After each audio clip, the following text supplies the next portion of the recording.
Hey guys, welcome back. BDCKR here. We're back with our weekly Q&A thing. This is season 13, episode 9. You can be listening to this as a podcast. You can be watching this as a video. If you're watching it as a video, why don't you tell the people, the listening public, what they will be looking at? All right, so this is, I guess, if there's anything defining the season, it's that we are doing footage of the upcoming challenge character, which I'm actually enjoying this a lot more because what it means is that I feel a lot less pressure in the few days that we've got in between the recap and this to do one team and then do another team, like a whole new other team, and get used to it. Mm-hmm. I play enough that I can, but I feel like I get more out of it when I'm really sort of getting in a team, making minor tweaks. And so this is Blackest Night Martian Manhunter. And my impression of him is there's a lot to sort of struggle with if you want to make him your main character on the team. And it reinforces my feeling that he's sort of the fourth best Blackest Night character. We've got the two best, Flash and Hawkgirl. And I think the third best is probably Batman for the unblockable chance.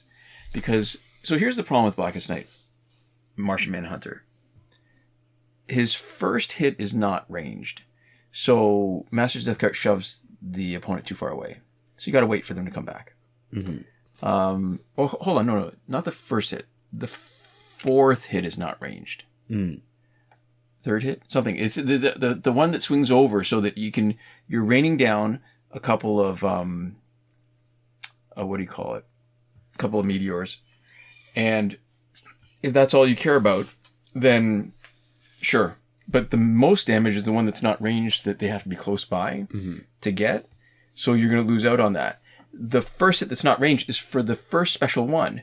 So even though he's got Tantu Totem, and even though Tantu Totem is usually best on the character that's going to be doing the gear shattering with Claw of Horrors, you can't. Well, you can. You've seen a few of these fights where we get him on the second tag in right away, shatters their gear, but they're too far away for him to do any damage. And even though he's not doing damage, because he's shattering the gear and having that effect, he's not getting his power back. Yeah. So I'm not a big fan of this. I'm trying to make it work. Part of me feels like I'm going to regress, and on this team, if we're going to keep Martian Manhunter, he almost has to be the tank, and then we're going to have to re-gear Hawkgirl and Flash, both to be offensive, but maybe Flash to be the primary offensive weapon. Yeah. Okay. Interesting. So there we go. Do you have anything in particular that you want to talk about before we get into the questions this week? Yeah, I feel like it's nothing new. It's almost, part of it is that even though we're in Canada, and even though we've got our own election coming up, the results of the American election are still weighing on me a little bit, mainly because of, it feels like the news I'm hearing, even if it doesn't directly affect Canada, it feels like it's always a dumpster fire. Yeah. That there's just more and more happening that is on the face of it bad, and there just doesn't seem to be enough sort of pushback. Yeah. And I think there's levels, right? Because there's this sort of knock-on effects in the ways that it will affect Canada, right? We can talk about tariffs, right, in terms of directly affecting Canada. Sure. We can talk about the sort of secondary thing of the more normalized something is as a school of thought in North America, right? In general, Canada will be influenced by North America in terms of, like, our understanding of, like, what's normal, the Overton window, all of that. And, I think America influences the world to some extent in that way. And then there's the separate level of, even if we're not talking about the ways that it directly or indirectly impacts us, there's people that we know in the States, right, who will be impacted. And then even more so than that, there's people that we don't know in the States that are negatively impacted, right? There's the principle of the damage of something, right, like being caused that doesn't require you to have personal skin in the game, right? That's sort of the key of empathy. Like, yeah. You can care about things that don't directly affect you. Yeah, that we can feel bad on behalf of people that we have never and probably will never meet. And there is a lot of people for which the material situation is worsening in a way that is, noticeable and sad. Yeah.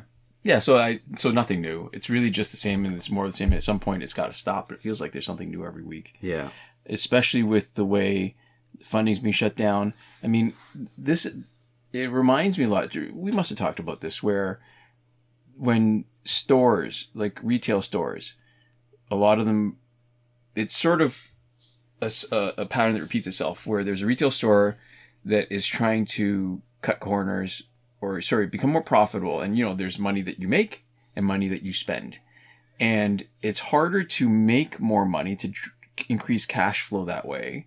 So the way that they try to save money is by cutting back on what they spend. And the most obvious and most expensive things for a lot of retail stores, besides their stock, which they have to sell, is their staff, right? Yeah. And so I remember this story about how department stores were cutting back on staff because they were, trying to drive profits.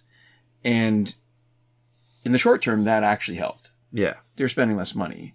But in the long term, what it meant was that they were making a lot less money, because per square footage, that's how they judge department stores, right? The amount of income or cash flow or profit per square footage, because the bigger the store, you should be making more money with more space. Yeah. And the problem was, because otherwise, if you're not, then you can just have a smaller store, right? The whole value of a department store being big and having a bunch of stuff, right, is that it should, as you scale, make the same amount per amount you're paying, right? Right. And that's a good shorthand for, the more space you have in your store, the more people you're going to have to hire, the more departments you have, the more products. It's like a shorthand for everything else. So you'd think that. But when the stores cut back on the people to save on costs, they were losing so much more in sales, because people were wandering in and not buying as much when they weren't able to find help. Yeah. And they couldn't, especially now, that was from years ago. So it's probably worse now, where if you go to a department store, the only advantage is really being able to see the items. And that's if they're unboxed and on display. Yeah. Because if you don't have the salespeople coming to you and helping you out and helping you find this stuff, it's actually an easier experience shopping online, even if you might pay a little bit more or wait a little bit longer. Mm-hmm. So stores, one of the hard lessons learned is that if you cut back on your salespeople, you will make less sales. Mm-hmm. Wild, I know. But it feels like when you say it that it's intuitively obvious. Mm-hmm. But when you have bean counters, people who are only looking at the bottom line and not looking, a little bit more holistically at everything that's going on. Yeah. And that feels like that's what's happening in the States right now, where they're just cutting money. Yeah, especially, one of the things I'm seeing a lot about is DOGE, right? And the Department of Government Efficiency. Yeah. And one of the things that is been really interesting to see is sort of the lack of care in terms of public facing messaging. And, it's not entirely unexpected for these people, but I was talking, not too long ago about how when I say something on this channel, I try to have more caveats, right? I try to say what I mean. Well, you qualify things, and you're more careful about not saying things more broadly than you intend. Yeah, because I'm more okay with my friends misinterpreting something I say, and walking away from a conversation thinking I said something that I didn't quite mean, because they're more likely to bring it up with me. There's less the consequences to me and to other people. Right, giving false information and all this other stuff doesn't matter as much with my friends. Well, and I still try to be accurate and honest. It doesn't matter so much as that because you have a long-term relationship, you can circle back to it, and you don't have to worry that you give the people the wrong impression that's going to stay with them forever. Yeah, to me, that's what I mean by doesn't matter as much. Yeah. But, one of the things that's interesting very recently is that Elon Musk was looking at a query from a search in the Social Security database. Oh. And it was separated by age. And he was showing that there was a huge number of people with the death tag marked to false, which seems to give the impression that the system believes them to still be alive, right? And they were showing that there were millions and millions and millions of people who were significantly above 100 years old who had this tag set to true. And he was saying that it could be an example of the biggest example of fraud ever in American history, right? And the way the numbers were working out, it was that there was more people on Social Security than the population of the United States. And the thing about that is that when you look at that, right, and there's sort of secondary ways to verify this information, right? There's a thing that you see that seems very wrong. And if this is how it's working, then there is a big problem, right? If there's, for some reason, if there are more receiving Social Security population of the United States, that is clearly a big problem. And I'm not saying that's not. And when you look at that one source of data, it gives you that indication. I'm not saying that that is not the impression you get from that single contextless search, right? Of this is a piece of information that in a database, a tag, and this is how it's set. And if this were true, but then there's a bunch of other things that need to be true for it to be an issue, right? This needs to be true, and this data needs to meaningfully determine whether or not people are receiving Social Security, right? And that money needs to be going out to people, and that money needs to be getting deposited, right? Like, and all this stuff. And then if all of those things are true, then you result in, then you end up with a situation in which, you know, there is for some reason like this massive, like, scale fraud where people are taking money from Social Security, right? But that one query outside of context is nowhere near enough of a body of evidence to indicate that the claims that he's making are true or even approaching true, right? It's this big sort of proclamation of, wow, this could be the biggest fraud thing ever. And, you know. Well, it's not. I mean, this is what I mean. It's not even whether you need to verify the information per se, because if there's that much money going out. Yeah. It would look so much different to the economy. Like, I'm just saying, like, there's some obvious things, like if you do a calculation, you do a problem, and the answer is way out of whack. Yeah. That should be your indication that you've done something wrong or that you're missing something. Well, just that it's worth checking, because I think this is one of those things that really point out how bad a problem solver Elon Musk is. And just separate from how bad it is, but like when you talk about front-facing communications, where you are communicating potentially important information to a lot of people, right? You are trying to, all communication is to some extent instrumental, right? There is a goal, right? And sometimes it can be literally as simple as hearing your own voice, right? It can be sort of internal emotional regulation, like if you're like yelling just because like something hits you on the foot, right? It doesn't need to be like I'm trying to tell somebody else something, but all communication has, or not all of it, but most communication has a purpose, right? I think there's some like times where if you have like, for example, like a speech related disability, right? Like if you have like Tourette's, right? And you have like impelled speech, like that maybe is not serving a communicative purpose, but whatever. I'm too many qualifications, right? Because Elon Musk sending that message has a purpose, right? It is to either raise his own status, right? And say, look at what I'm doing. I've discovered this thing. It's to bring people,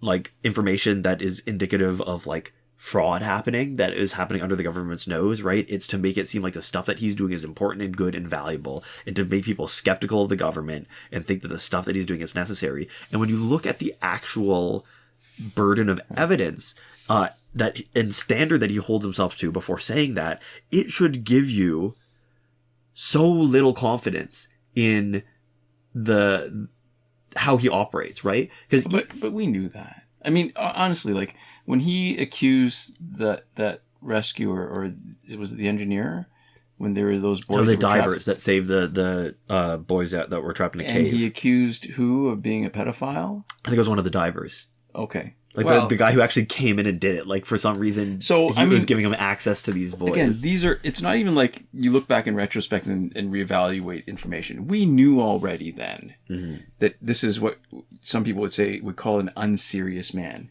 Yeah. Just does whatever he wants, damn the consequences, isn't very careful, isn't very meticulous. I mean, the fact that Tesla cars can still drive probably have more to do with the engineers that are working for Tesla than it has to do with the culture that's created by the owner. Yeah. So, but I just see these things, and I think part of the problem is that in my ideal world, I would just have ignored him, not paid attention to him. Even back when sort of he was just naming his kid weird stuff, and he was sort of starting on that path of just being like obnoxious and damaging and whatever, I said that I think the responses, and I think you'd be able to look back and find somewhere in one of our videos years ago where I was talking about it, and I say the problem is like he's easy to talk about. And I think the solution for guys like him is to not give him the attention and not talk about him, right? And I stand by that. I think that there is a world in which people sort of uncoupled themselves from news about him and allowed him to fade into obscurity despite his best efforts to the contrary. I think that's not possible when somebody's doing that much damage. But like at the time it was different. At the time he just had some weird opinions and whatever. And I think he fed on and was able to, like, for a lot of this stuff, right? For being the leader of Doge, for and all of these other opportunities, I think part of it is his persona and his level of status and sort of place in the cultural conversation that allows him access to some of these spaces, right? If nobody cared about him and no one was listening to him and he was just quietly rich, the chance that, you know, he wouldn't be posting so much if nobody was listening, right? Like, people like him or dislike him. I think, like, would Donald Trump want him in his inner circle if he was just a rich guy that nobody cared about? I think the fact that there is this sort of response and visibility to him in a lot of ways is what allows him to, not everything, but for some of the spaces he's in, some of the impact he has, a lot of the impact I think he has is the way that he's become a cultural figure. And, you know, I think the problem is with the right wing is that a lot of times the people that get big are the people who are making the left angry, right? Or perceived that they're taking up real estate, right? And right wing people rally around those people and defend them because they're in the conversation. If nobody was talking about them, nobody would care.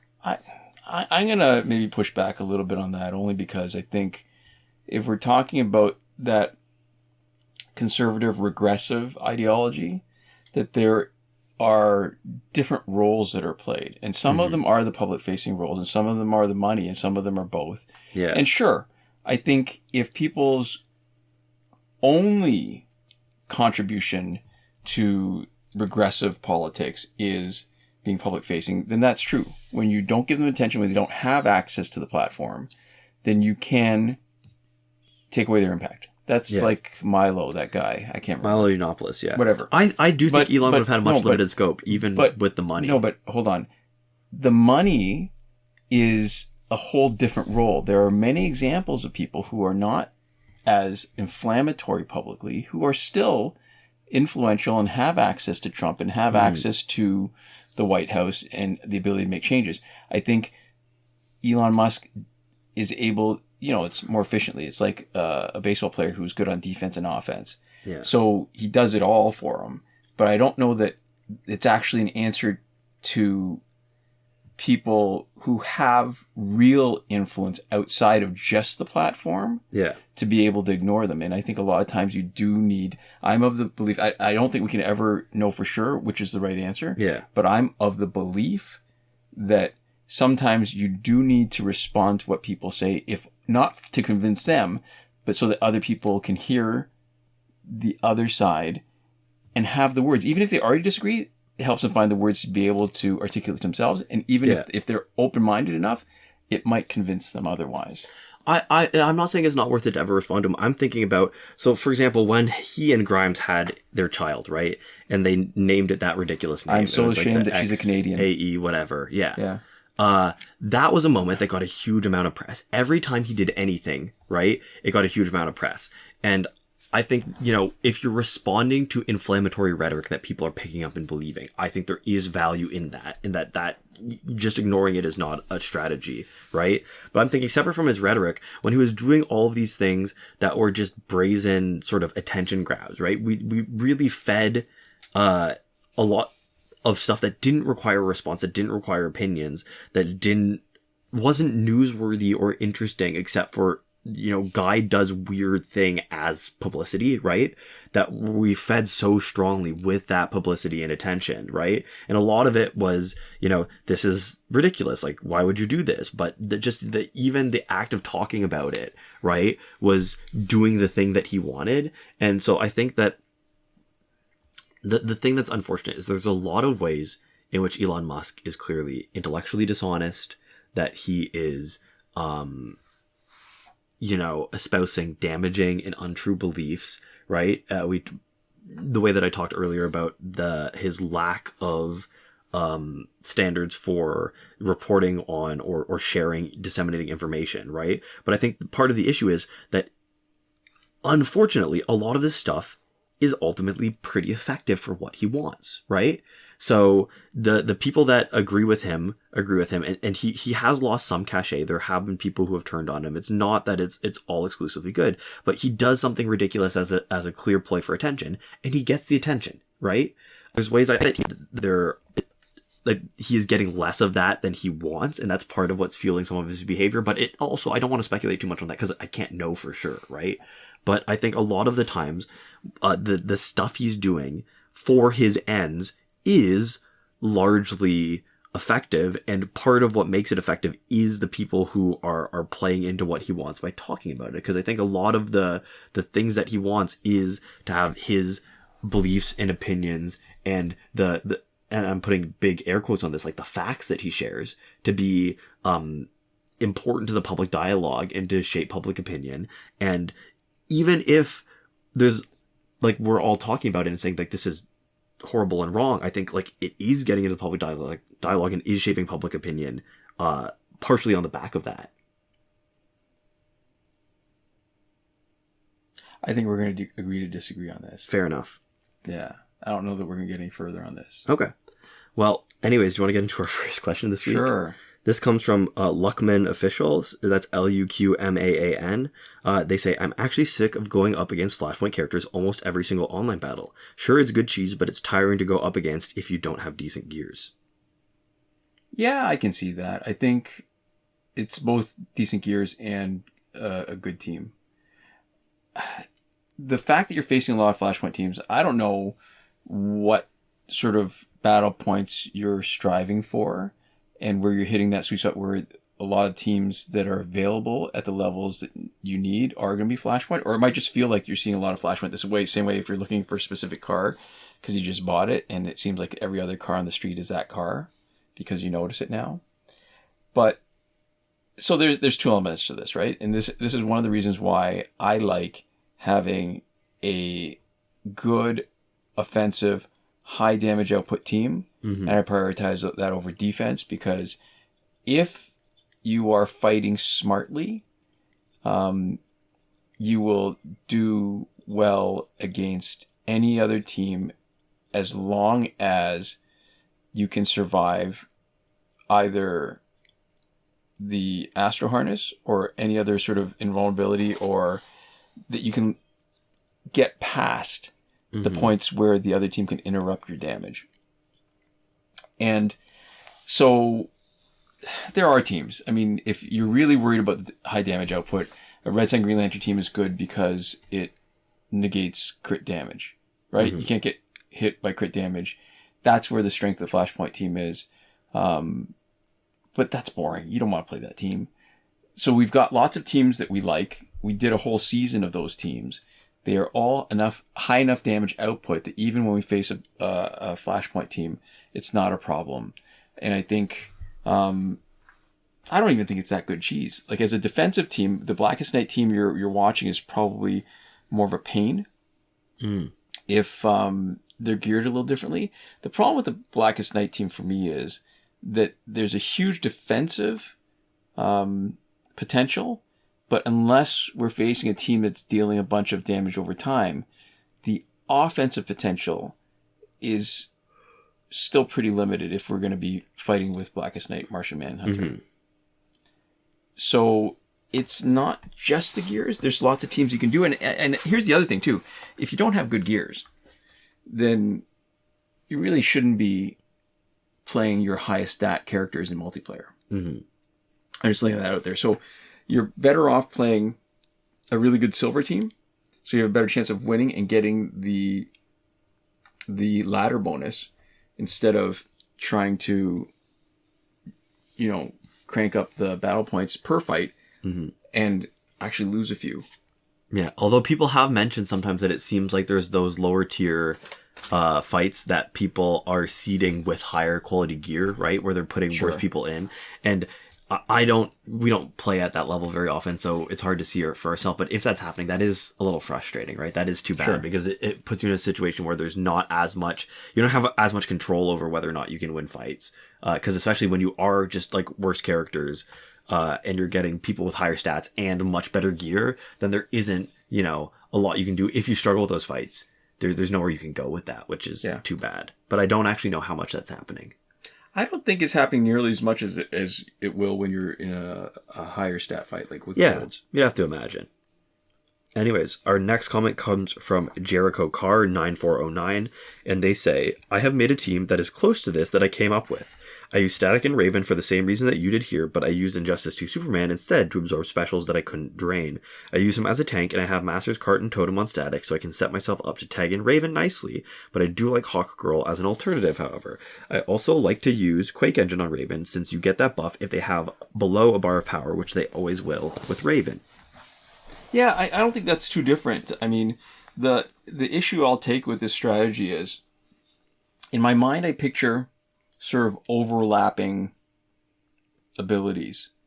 And I try to minimize that only because there's a limited number of slots for characters, 3. There's a limited number of gear slots, 9.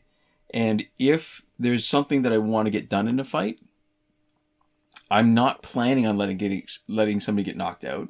So I don't plan to duplicate an overall sort of big ability. So in this example is, if you're using Injustice 2 Superman as a tank to absorb specials that you can't drain the power for, at the point where you realize you can't drain the power, because there's not a lot of characters, I think, are there any characters that you can't drain their power? I mean, Astro Harness is drain their power. Yeah, I mean, Astro Harness is gear.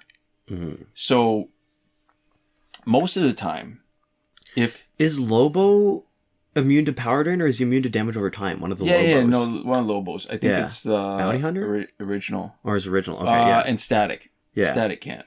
Mm-hmm. So the number of times that happens is so small.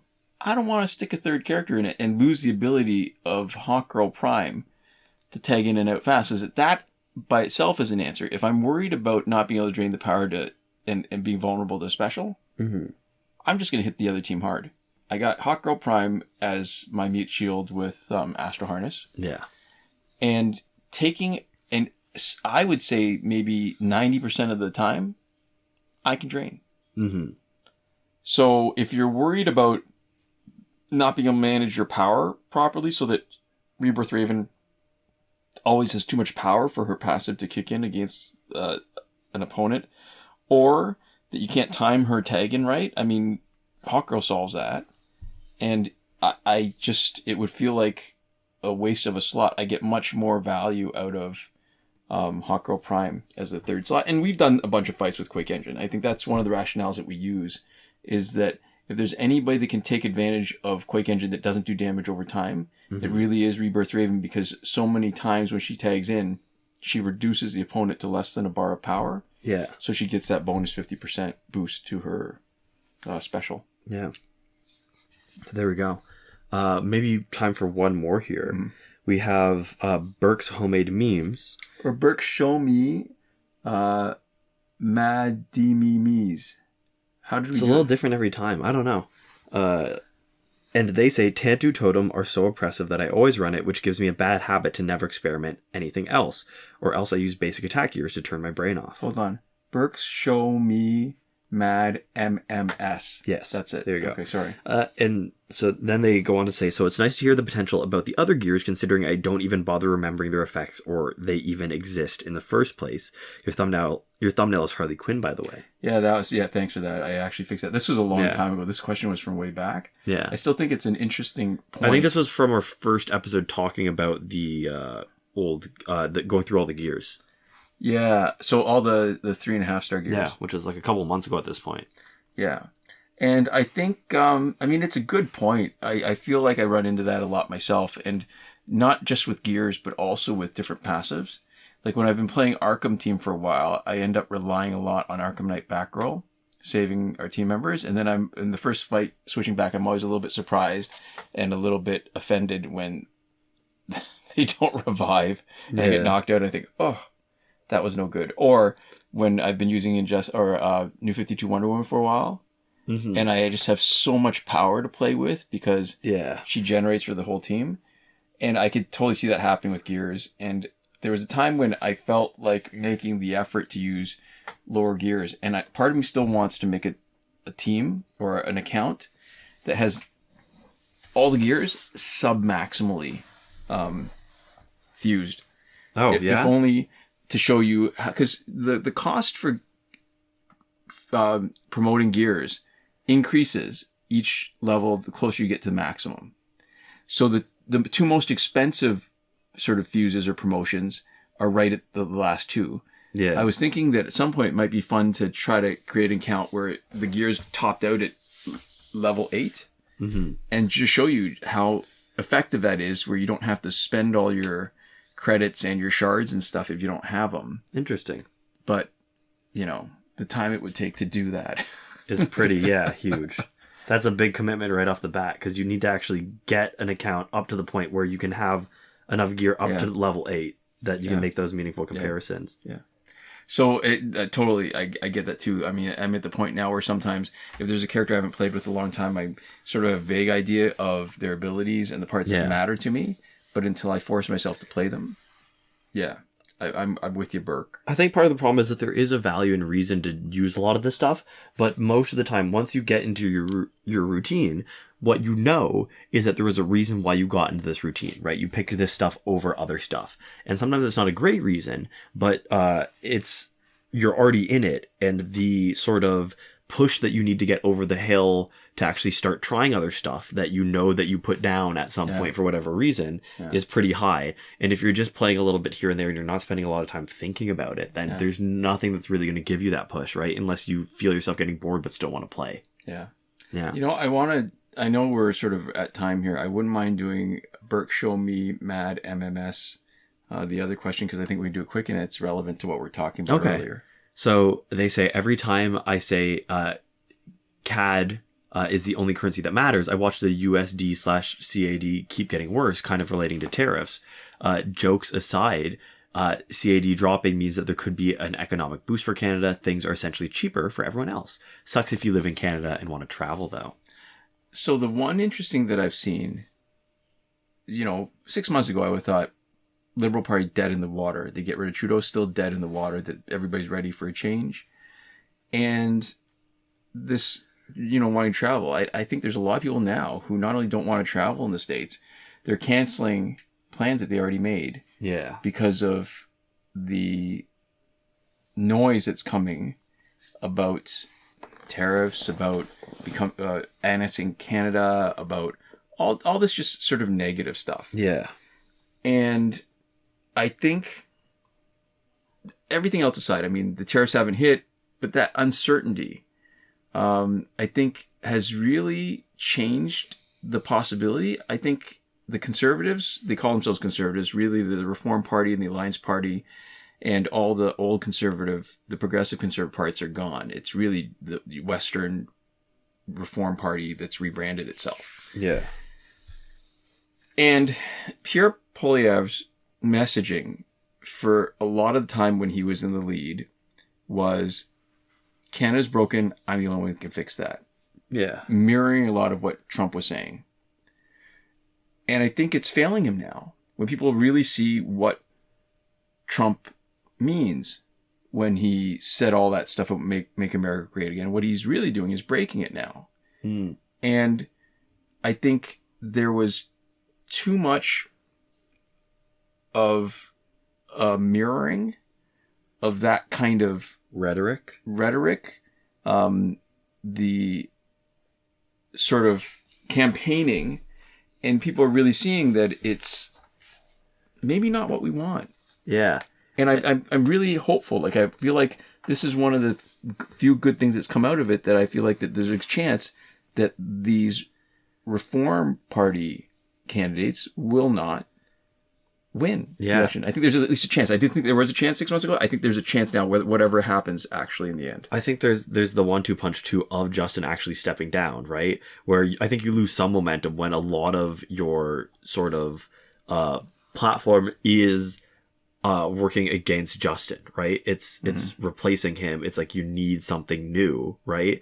And then, you know, maybe you still don't like the Liberal Party, but you can't. But you're getting new. You are getting new. Yeah. You can still get new from the Liberals. And so the other thing too is that carbon tax, right? The new Liberal candidate has indicated that he will also remove the carbon tax. So when you think about Pierre Poilievre's platform of being, you know, you don't want Justin. Well, you're not getting Justin, right? Axe the tax. The new guy. We are getting a new guy. Oh, they can give us a new guy too. Yeah. Looks like you might not be getting the carbon tax, right? And they've tried to associate the new guy. Is it Mark Carney? Carney. Yeah. Okay, good. I didn't want to say it in case I was wrong, but I did have the information. After a certain point, it felt more embarrassing to call him the new guy and make it sound like I didn't know his name. Yeah. I mean, there's not a great history. I think this is something we pointed out before, right? Kamala Harris was just the most recent example where you sort of get the incumbent stepping down and giving somebody else a chance to campaign and lead. And we have more specific examples in Canada that failed where people actually stepped down as prime minister before the election. So there was another prime minister who was actually campaigning who ended up losing. We've got lots of examples. There was Paul Martin. There was Kim Campbell. There was John Turner. Yeah. Joe Clark. I think that's two conservative and two liberal examples where the sitting prime minister stepped down. They were replaced by a prime minister that wasn't voted in. And when that new prime minister campaigned, after a very short period of time, they lost. Yeah. So it makes me hopeful. I mean, clearly history is not on their side, but we'll see. Yeah. I'm hopeful. Good luck to us. Yep. Because we live in Canada, which has the Canadian dollars, which is the only currency that matters. And I feel like at this point, it's the only country in north of Mexico and North America that matters. Interesting. Okay. Well, on that note, I think we are going to end it off. To finish up, we'd like to give a huge thank you to all of our lovely patrons on Patreon. Do you want to do the honors or should I? Sure. Go ahead. Okay, so that is Michael Devries, Irvin, Ruiz, Hoshi 127, and Nora Klimek, who are supporting us on the credited level. We'd also like to give a huge thank you to everyone else supporting us however you are, which at the very least, if you're hearing this, is watching to the end of the video. Thank you so much for watching. We'll see you next time. Komoda.